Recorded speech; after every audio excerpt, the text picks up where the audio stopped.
This is Algebra 2, Worksheet 4.1. In this video, it's going to be a bit long. I'm going to look at numbers 7, 8, 10, 11, and 12. These are all dealing with systems of equations. And in number 7 and 8, in all of these really, we're looking for the pair of x and y coordinates that are the solution to the system. And I'm choosing these because there's a lot of different things and a lot of different methods you can do to solve these. So number 7, I'm going to use this trusty notebook because I don't have a lot of room on that worksheet. So in number 7, we're given the two equations, 21x minus 7y equals 7 and y equals 3x minus 1. And they give us two options, two methods to use, the substitution or combination. Now for this one's going to work better for substitution because I have that y by itself. That when you see the one variable all alone, that tells you it's going to be an easy one to substitute. So what's going to happen is this 3x minus 1 gets substituted into, wait, where's my arrow going? Into that y. So I'm going to start with 21x minus 7 parentheses, and I'm going to plug in this whole thing, 3x minus 1 equals 7. Distributive property minus 21x plus 7 when I distribute. Then I get 21x minus 21x, which cancels out, and I get 7 equals 7. Now what happens here is when that happens, when you have the x's cancel out, you're left with two numbers by themselves. Since 7 equals 7, that is true. That means that this solution set is infinite. So I have, now I actually put x, y coordinates. What this means is that you have every single value of x working. You could plug in there and get the same thing. So this one is IS for infinite solutions. Now it says, why did you choose that method? We chose again the substitution because y was alone. Now for number 8, notice that in number 8 you have the x's and y's. There's no y that's by itself. Now if you really wanted to, you could take this equation, move the 2x over, then you could substitute like in number 7. But instead of doing that, I'm going to use the combination method. So on number 8, combo here.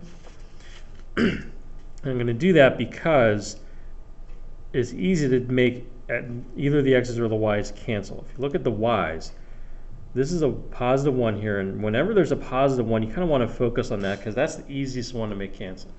What I'm going to do is I'm going to leave this second equation alone. I'm going to take this first equation, I'm going to multiply the whole thing by 2. That result I'm going to put underneath. So 2 times 2x, that's 4x. 2 times y is 2y. 2 times 13 is 26. Now notice when I did that, the whole point of doing this combination method is getting either the x's or y's to cancel out. So here I have negative 2, positive 2, that cancels. That's what I want. 5x plus 4x is 9x. 1 plus 26, 27. I'm going to divide by 9. So this one, unlike the last one was infinite solutions. Here we're going to have one solution. So part of that solution, the x coordinate for number, where'd it go? Number 8, will be a 3. So now to get the other coordinate, I can go back to either of these equations and plug that 3 in. So I'm going to go to this first one. It becomes 2 times 3 plus y equals 13. And eventually I'm going to get 7 from that for my y value. There's 7. So now my answer is the coordinates 3 and 7, the point 3 and 7. Why did I choose that method? Because I could cancel the y's. So there's 7 and 8. Now I'm going to switch. I'm going to skip 9. You can do 9 on your own. I'm going to go to 10, 11, and 12. 10, 11, and 12 all have to do with this particular system, this ugly looking one with all the fractions. Number 10 says, what can you do to make this system easier to solve? Well, I can eliminate the fractions by multiplying. So some of you learned what was called fraction busting. That's kind of what I'm going to do here. What I'm going to do is I'm going to look at each one of these and do the largest common denominator. For the first set, I have 10, 5, and 5 on the bottom. 10 is the biggest one for all of those. On the bottom set, I have 20, 40, and 10. 40 is the largest one that all those go into. Now when I distribute, 10 times this gives me 10 over 10 equals 10 over 5x minus 20 over 5. 10 times 2 is that 20. Now this gives me an equation. Now I'm running out of room here. I think I'll go to the paper. This gives me an equation when it cancels of y equals 2x minus 4. I'm just canceling the 10s. 5 into 10 goes twice. 5 into 20 goes 4 times. Now when I distribute here, I get 40 over 20y. And by the way, some of you can probably just don't have to write this, you can probably just do this in your head. Equals 40 over 40x plus 40 over 10.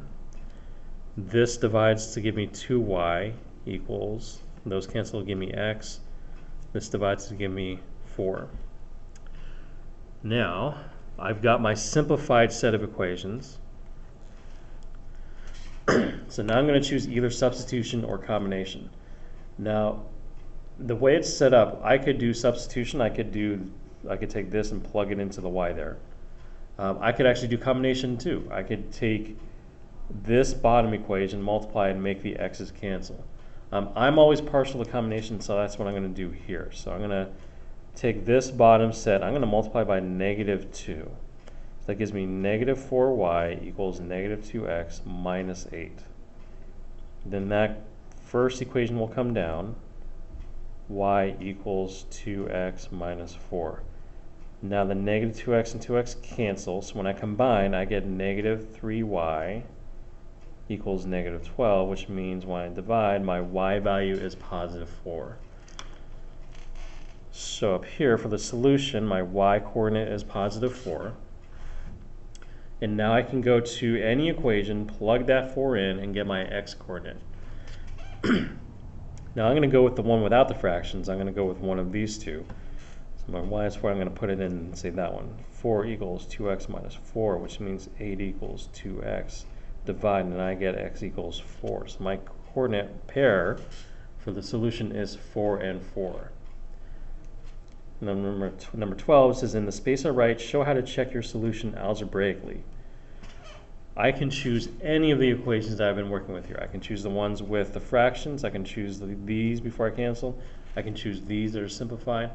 I'm going to go with, let's go with this one here. I'm going to take my solution, 4 and 4, plug it in to y, which is 4 equals the x, which is 4 plus 4.